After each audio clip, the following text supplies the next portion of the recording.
Tadi ayat 9 kita naik ayat ke-8 saudara-saudara. Galatia 6 ayatnya yang ke-8. Bunyinya sebagai berikut. Sebab barang siapa menabur dalam dagingnya, ia akan menuai kebinasaan dari dagingnya. Tetapi barang siapa menabur dalam roh, ia akan menuai hidup yang kekal dari roh itu. Saudara-saudara, jadi kalau kita mau menuai hal-hal yang memberikan kita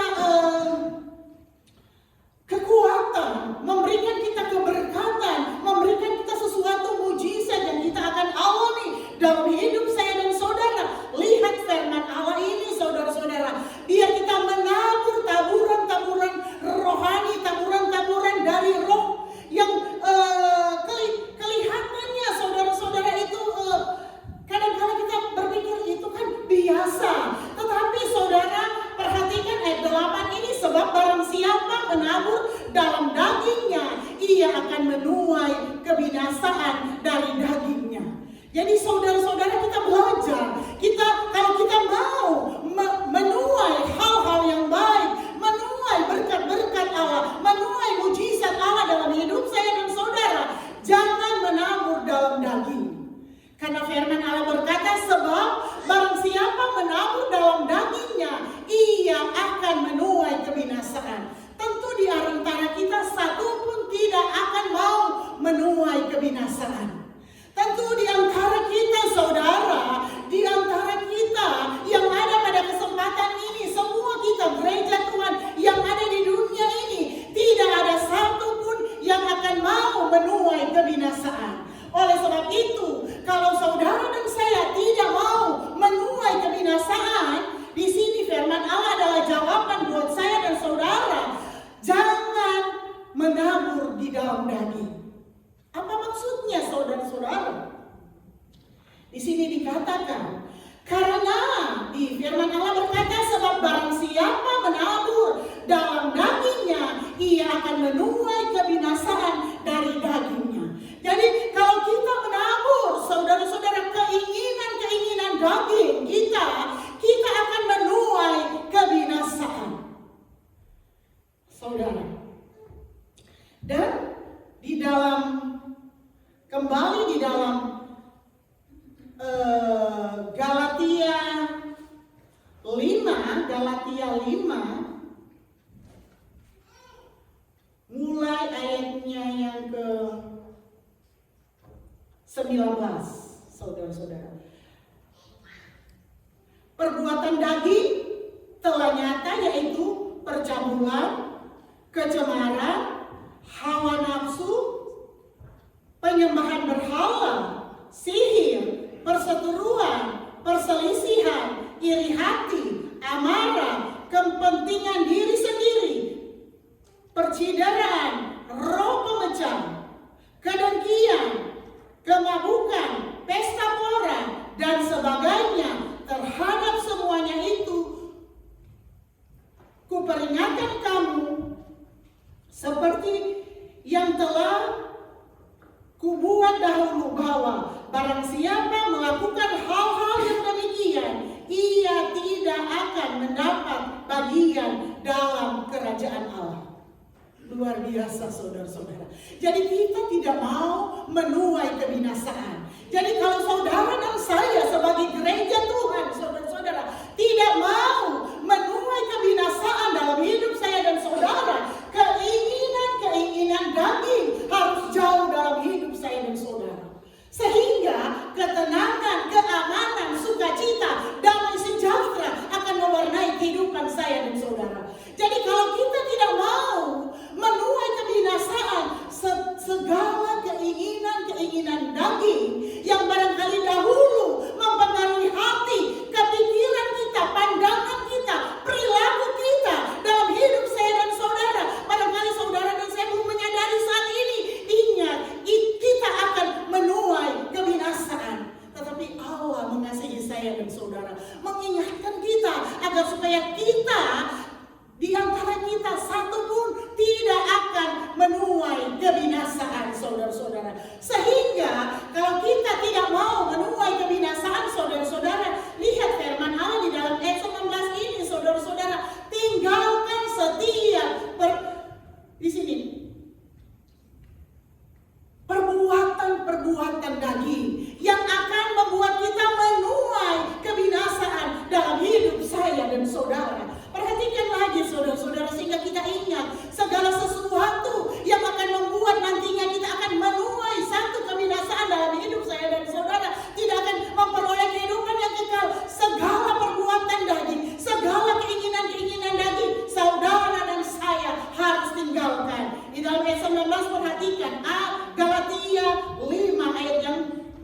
ke-19. Perbuatan daging kelainan yaitu percabulan, kecemaran, hawa nafsu, penyembahan berhala, sihir, perseteruan, perselisihan, iri hati, amarah, kepentingan diri sendiri, percideraan, roh pemecah, kedengkian, kemabukan, pesta pora, dan sebagainya. Terhadap semuanya itu kuperingatkan kamu seperti yang telah kubuat dahulu, bahwa barang siapa melakukan hal-hal yang demikian, ia tidak akan dapat bagian dalam kerajaan surga. Saya percaya semua kita yang ada pada saat ini, kerinduan kita ada di tempat ini. Kita mau menjadi pewaris-pewaris kerajaan surga.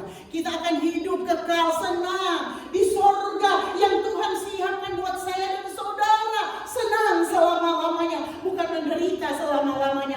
Oleh sebab itu saudara-saudara, janganlah hidup kita menabur hal-hal, keinginan-keinginan daging yang bertentangan dengan kebenaran firman Allah, sehingga akhirnya kita akan menuai apa saudara-saudara?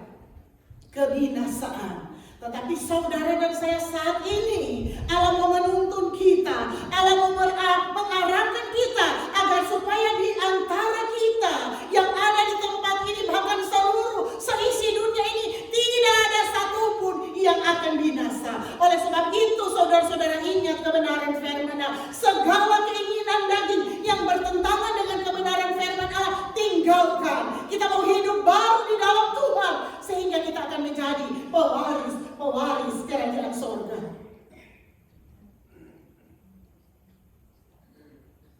Jadi saudara-saudara, kita sudah melihat ketika kita menabur perbuatan-perbuatan daging yang bertentangan dengan kebenaran firman Allah, kita sudah tahu kita akan menuai kebinasaan. Tetapi sebaliknya saudara-saudara, di dalam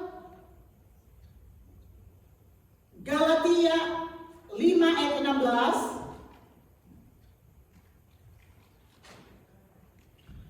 ayat 16 sampai dengan ayatnya yang ke-18 bunyinya sebagai berikut. Maksudku ialah hiduplah oleh roh, maka kamu tidak akan menuruti keinginan daging. Sebab keinginan daging berlawanan dengan keinginan roh, dan keinginan roh berlawanan dengan keinginan daging. Karena keduanya bertentangan, sehingga kamu setiap kali tidak melakukan apa yang kamu kehendaki. Akan tetapi, jikalau kamu memberi dirimu dipimpin oleh roh, maka kamu tidak hidup di bawah hukum Taurat. Jadi saudara-saudara, kita harus mau hidup dipimpin oleh Roh Kudus, saudara-saudara. Kita harus mau dipimpin oleh Roh Kudus, saudara-saudara. Karena di dalam ayat 22 berkata, tetapi buah roh ialah kasih, sukacita, damai sejahtera, kesabaran, kemurahan, kebaikan, kesetiaan, kelemah lembutan, penguasaan diri. Tidak ada hukum yang menentang hal-hal itu. Jadi saudara-saudara, biar mata rohani kita, saudara-saudara, paradigma kita ubah menjadi paradigma sorgawi, keinginan sorgawi, keinginan Kristus yang menguasai hati, kepikiran kita, pandangan kita, saudara-saudara, sehingga keinginan roh yang ada di dalam hidup kita, kita akan melihat sesuatu yang dahsyat terjadi dalam hidup kita. Kalau keinginan Roh Kudus, keinginan Allah, keinginan surgawi, keinginan firman Allah yang ada di dalam hidup saya dan saudara. Dan perhatikan apa yang Tuhan kehendaki dalam hidup kita. Buah roh ialah kasih, sukacita, damai sejahtera, kesabaran, kemurahan, kebaikan, kesetiaan, kelemah lembutan, penguasaan diri. Tidak ada hukum yang menentang hal-hal itu. Luar biasa. Tidak ada hukum. Kalau firman Allah sudah katakan tidak ada hukum yang menentang hal-hal itu, saudara-saudara, benar saudara-saudara. Seperti contoh pertama, saudara, kasih. Kalau kita mengasihi suami kita, mengasihi istri kita, tidak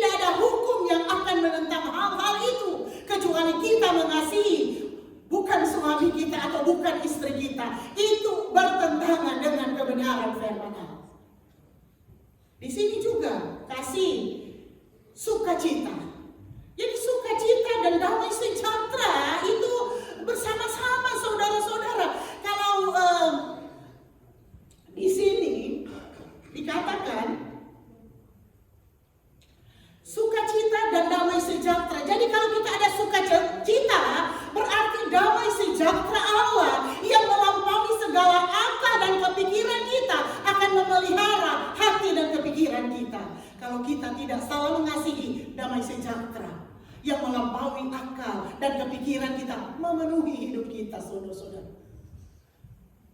Sekalipun kita hanya makan apa adanya, coba damai sejahtera Allah, sukacita Allah memenuhi hidup saya dan saudara. Senang saudara-saudara.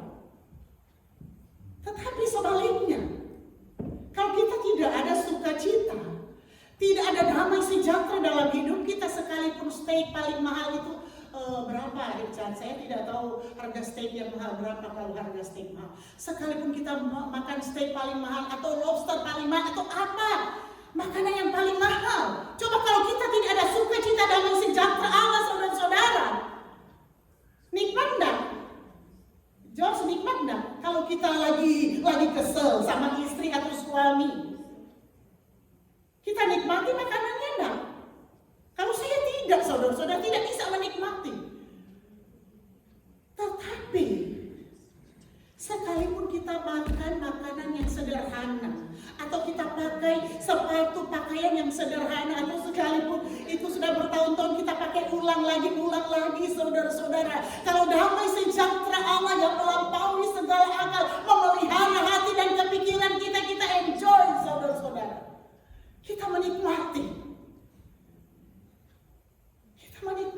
Karena itu janji Allah, saudara-saudara, dalam hidup saya dan saudara.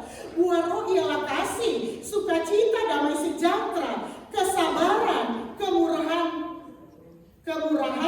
kebaikan, dan kesetiaan. Jadi saudara, kita juga harus sabar.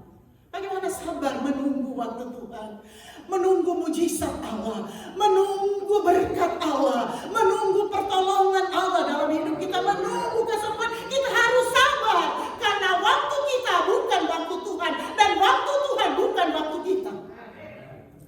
Oleh sebab itu ketika kita sabar menanggung segala sesuatu, waktu Tuhan yang indah kita akan tercengang. Inilah yang saya rindukan Tuhan. Sepertinya terlambat, tetapi waktu Tuhan tidak akan pernah terlambat dan tidak akan pernah terlalu cepat. Waktu Tuhan selalu indah pada waktunya, dan indah pertolongan Allah buat saya dan saudara. Kesabaran, kemurahan, kebaikan, dan kesetiaan. Kemurahan, saudara-saudara, kita harus bermurah hati untuk satu dengan yang lain. Untuk apa? Menyelamatkan, menguatkan satu dengan yang lain, saudara. Menjadi berkat, menjadi teladan, saudara-saudara. Di dalam hal-hal yang positif, yang memberkati, yang menguatkan satu dengan yang lain. Sehingga nama Tuhan dipermuliakan dan bukan nama Tuhan dipermalukan dalam hidup saya dan saudara. Oleh sebab itu, saudara-saudara, kita harus belajar punya kesabaran, kemurahan, kebaikan, dan kesetiaan. Jadi Allah mau kita ada kesabaran, melakukan yang baik. Melakukan yang baik.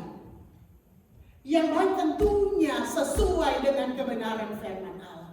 Kadang-kala ada yang kelihatannya baik secara manusia, tetapi bertentangan dengan kebenaran firman Allah. Tetapi Allah mau kita melakukan yang baik, yang berkenan kepada Tuhan, yang baik, yang sesuai dengan kebenaran firman Allah. Sehingga kebaikan itulah yang akan membuka berkat, membuka mujizat Allah, membuka hal-hal yang belum kita mengerti. Tetapi satu saat kita akan menyelami alangkah dalamnya, alangkah tingginya, alangkah lebarnya, alangkah panjangnya kasih Allah buat saya dan saudara. Kita tidak bisa mengukur, saudara-saudara, kasih Allah kita tidak bisa ukur dengan akal dan logika kita.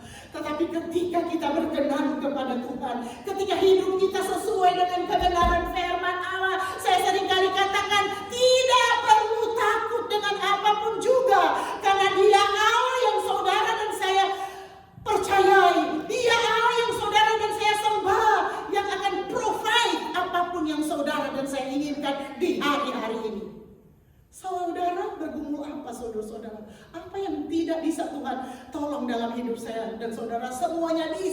asalkan tidak bertentangan dengan kebenaran firman Allah, Tuhan pasti berikan yang terbaik, melebihi dari apa yang saudara dan saya inginkan. Oleh sebab itu, saudara-saudara, lakukan apa yang Tuhan inginkan. Lakukan apa yang firman Allah inginkan dalam hidup saya dan saudara, sehingga nama Tuhan dipermuliakan dan bukan nama Tuhan dipermalukan dalam hidup saya dan saudara. Kebaikan dan kesetiaan. Belajar setia, saudara-saudara. Belajar setia di dalam segala hal.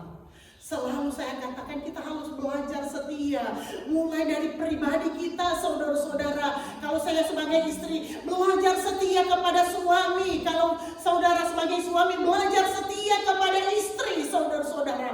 Dengan demikian kita akan setia kepada Bapa kita di surga untuk melakukan segala kebaikan yang sesuai dengan kebenaran firman Allah dan tidak akan pernah bertentangan dengan maunya Tuhan dalam hidup saya dan saudara. Belajar setia. Karena firman Allah berkata, jika saudara dan saya mulai setia dari hal-hal yang kecil, pasti Tuhan akan percayakan pada perkara-perkara yang lebih besar lagi buat saya dan saudara. Mulai setia dari hal-hal yang kecil, yang sepele, yang barangkali istri tidak tahu, yang barangkali suami tidak tahu, yang barangkali orang tua tidak tahu. Setialah karena Tuhan tahu kesetiaan saya dan saudara. Tuhan tahu sampai ke dalam hati saya dan saudara. Tidak ada satupun terselubung, saudara-saudara. Terbuka kita di hadapan Tuhan. Apa yang kita lakukan, apa yang kita pikirkan, apa yang kita inginkan, semua Tuhan tahu.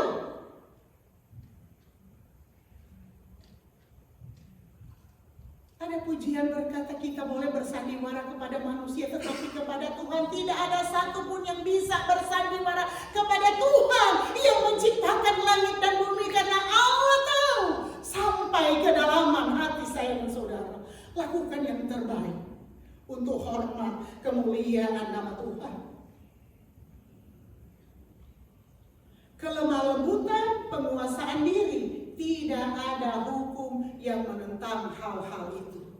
Kelemah lembutan, saudara-saudara, saya sendiri kalau sudah emosi kurang lemah lembut, kadang hilang lemah lembut. Tetapi saudara-saudara, itu biasa manusia kalau kita lagi kesal.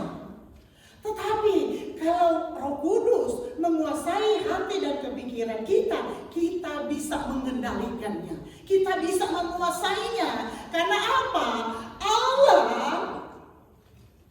yang akan memberikan kita damai sejahtera. Allah yang akan memberikan kita kemampuan untuk bisa mengatasi emosi saya dan saudara. Semua di sini saudara-saudara dikatakan kelemah lembutan dan penguasaan diri. Jadi kelemah lembutan dan penguasaan diri, saudara-saudara, kita sama-sama belajar. Biar kita bisa ada kelemah lembutan, Roh Kudus bisa memimpin hidup kita, bisa menguasai kita, sehingga sekalipun kita emosi, sekalipun kita tidak marah, sekalipun kita marah, tetapi kemarahan kita tidak akan pernah menyimpang daripada kebenaran firman Allah. Oleh sebab itu, saudara-saudara, kita sama-sama sepakat mengingatkan satu dengan yang lain, mendorong satu dengan yang lain, bergandengan tangan satu dengan yang lain untuk melakukan hal-hal yang berkenan kepada Tuhan, saudara-saudara, sehingga hidup kita tidak akan menuai kebinasaan, tetapi kita akan menuai hidup yang kekal, menuai sukacita, damai sejahtera Allah yang melampaui segala akal dan kepikiran, akan memelihara hati dan kepikiran kita. Itulah kehendak Allah dalam hidup saya dan saudara.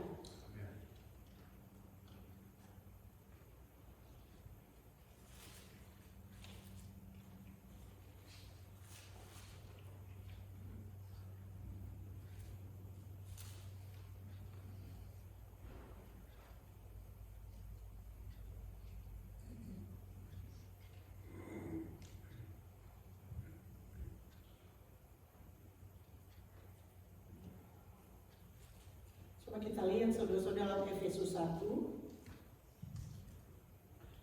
Efesus 1 mulai ayatnya yang ke-15. Bunyinya sebagai berikut.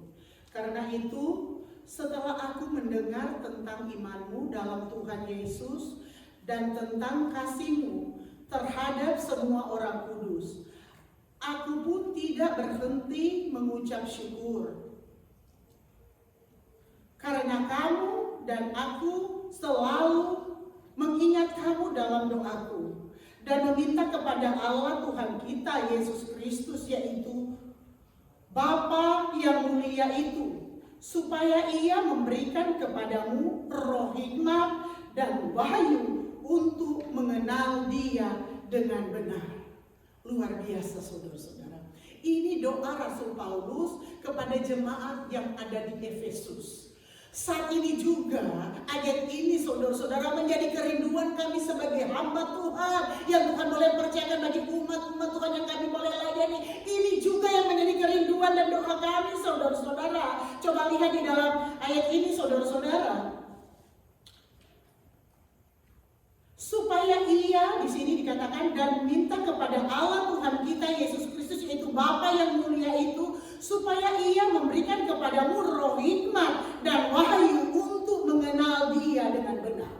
Kerinduan kami, biar kita menjadi gereja Tuhan yang punya hikmat dan mengenal Tuhan dengan benar.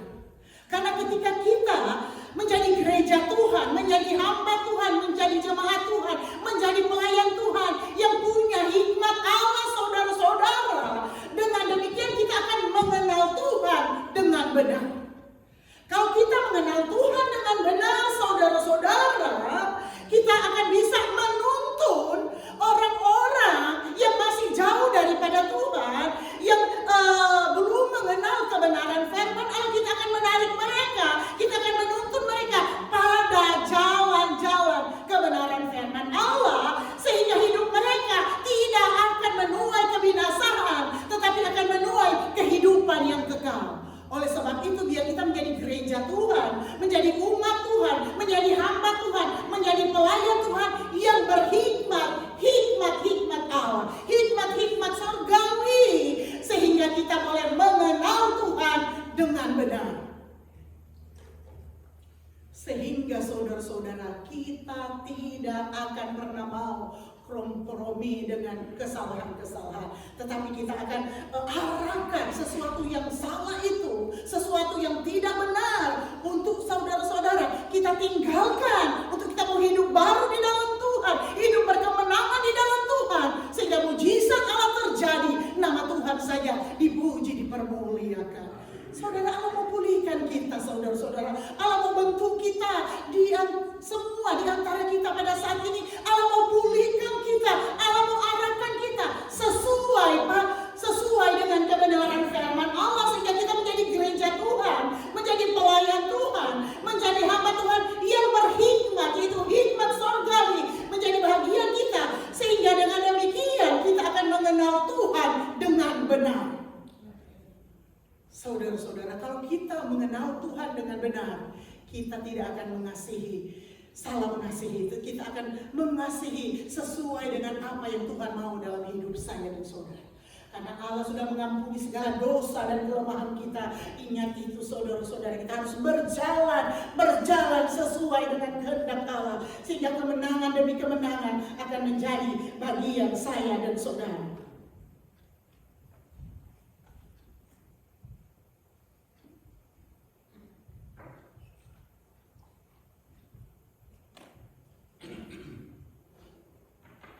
Ayat 18, dan supaya Ia menjadikan mata hatimu terang, agar kamu mengerti pengharapan apakah yang terkandung dalam panggilannya, betapa kayanya kemuliaan bagian yang ditentukannya bagi orang-orang kudus. Coba perhatikan ayat ini saudara-saudara.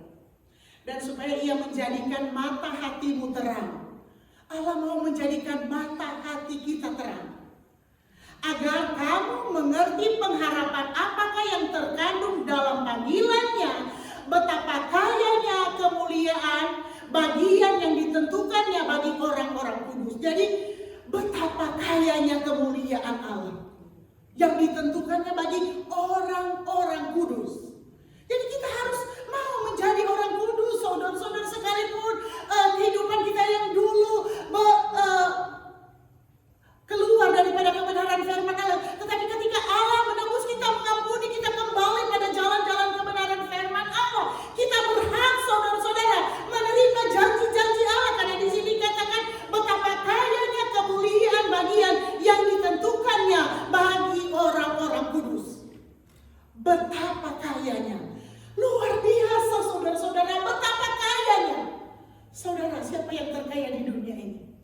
Masih Bapak kita di sorga lebih kaya. Karena apa yang dimiliki oleh orang yang terkaya di dunia itu semua adalah milik Tuhan.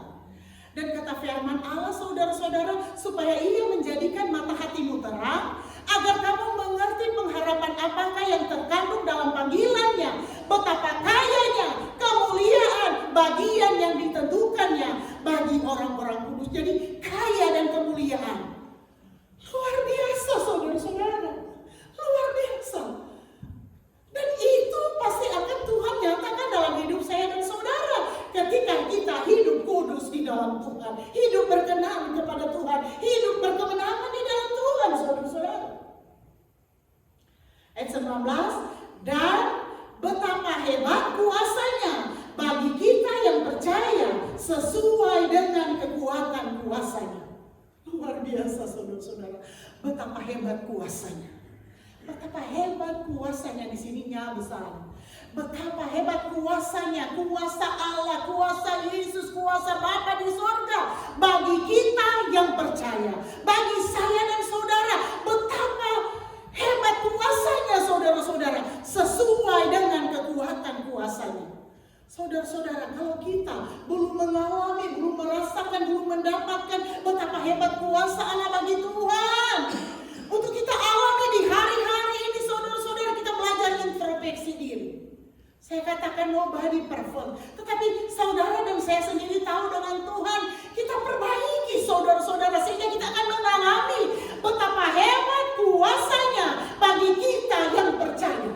Barangkali kita masih kurang percaya kepada Tuhan.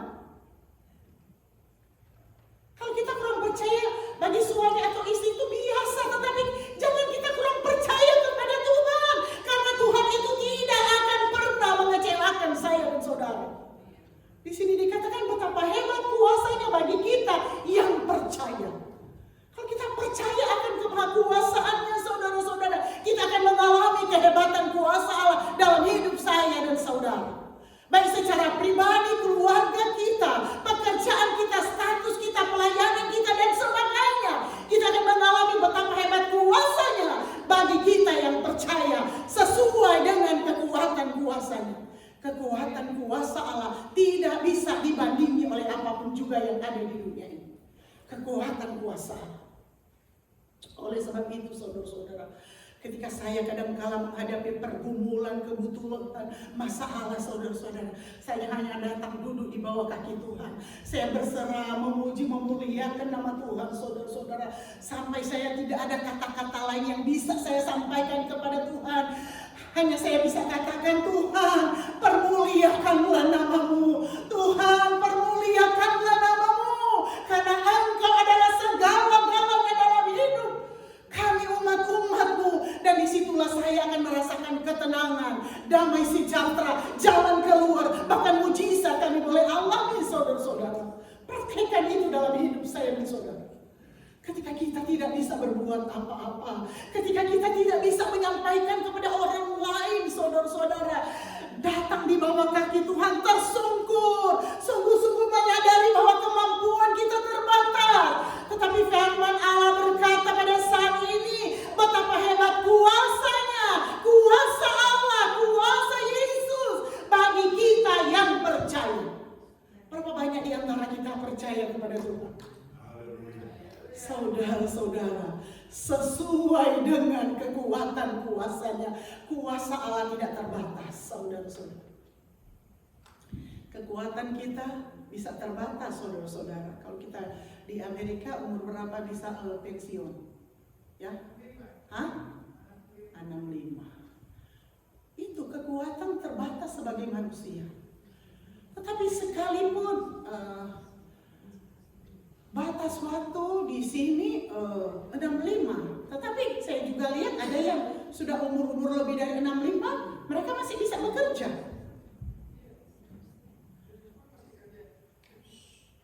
Itu kita sebagai manusia ada batas. Tetapi di sini dikatakan betapa hebat kuasanya bagi kita yang percaya. Kuasa Tuhan no limit, tidak ada batas, saudara-saudara. Tidak ada batas umur. Kuasa Tuhan bukan hanya terjadi sampai 65 tahun, tidak. Bisa aja mujizat Allah terjadi dalam hidup saya dan saudara ketika kita sudah melewati batas pensiun. Karena di sini dikatakan betapa hebat kuasanya bagi kita yang percaya. Oleh sebab itu, saudara-saudara, sekalipun kita masih muda ataupun kita sudah tua, kita tetap percaya betapa hebat kuasa Allah bagi setiap orang yang percaya kepada Tuhan sesuai dengan kekuatan kuasanya. Amin kan, saudara-saudara? Karena kami mengalami itu. Mengalami, saudara-saudara. Mulai dari status kami berada, mulai apapun yang kami butuhkan untuk anak-anak kami, pelayanan kami, baik pun kesehatan suami hamba, kami boleh melihat betapa hebat kuasa Allah bagi setiap orang yang percaya kepada Tuhan. Dan saya percaya kuasa Allah yang tidak terbatas akan ditambah-tambahkan lagi buat saya dan saudara di hari-hari ini, saudara-saudara. Oleh sebab itu, saudara-saudara, firman Allah yang kita sudah bacakan tadi, saudara-saudara, janganlah kita jemu-jemu berbuat baik, karena apabila sudah datang waktunya kita akan menuai jika kita tidak menjadi lemah. Kita akan menuai. Oleh sebab itu, kalau kita mau menuai mujizat dan berkat Allah, taburlah kebaikan, taburlah keberkatan, taburlah kemuliaan Allah dalam hidup saya dan saudara. Sehingga dunia boleh melihat betapa hebat kuasa Allah bagi setiap orang yang percaya kepadanya sesuai dengan kekuatan kuasanya. Saudara, saya percaya Tuhan sementara menyiapkan kehidupan saya dan saudara untuk menuai sesuatu yang akan mencengangkan kehidupan saya dan saudara. Kita kaget sendiri, saudara-saudara. Karena segala sesuatu yang Tuhan siapkan buat saya dan saudara melebihi dari apa yang saudara dan saya inginkan. Melebihi dari apa yang saudara dan saya lihat di hari-hari ini. Melebihi dari apa yang kita mampu lakukan. Itu yang Tuhan sementara siapkan bagi gereja Tuhan. Ketika kita akan menuai sesuatu kemuliaan di hari-hari ini. Oleh sebab itu, taburlah sesuatu yang memberkati, menyenangkan hati Tuhan. Jangan menabur di dalam daging kita, karena itu akan menuai kebinasaan dalam hidup kita. Tetapi saudara dan saya, Tuhan sementara mempersiapkan kita untuk menuai keberkatan, kemuliaan, kemenangan, mujizat Allah di hari-hari ini, saudara-saudara. Kalau kita kuat di dalam Tuhan. Oleh sebab itu, saudara-saudara, janganlah kita jemu-jemu berbuat baik, karena apabila sudah datang waktunya, kita akan menuai jika kita tidak menjadi lemah. Puji Tuhan, saudara-saudara. Kita bangkit berdiri, renungkan kebenaran firman Allah. Saya mengundang pelayan-pelayan altar untuk datang ke depan. Kita bangkit berdiri, kita nyanyikan pujian. Haleluya, haleluya, haleluya. Haleluya,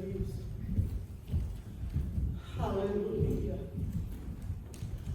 Hidup ini adalah kesempatan. Haleluya, haleluya. Firman Allah sudah disampaikan dengan begitu sangat sederhana.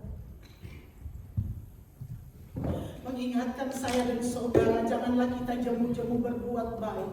Karena apabila sudah datang waktunya, kita akan menuai jika kita tidak menjadi lemah.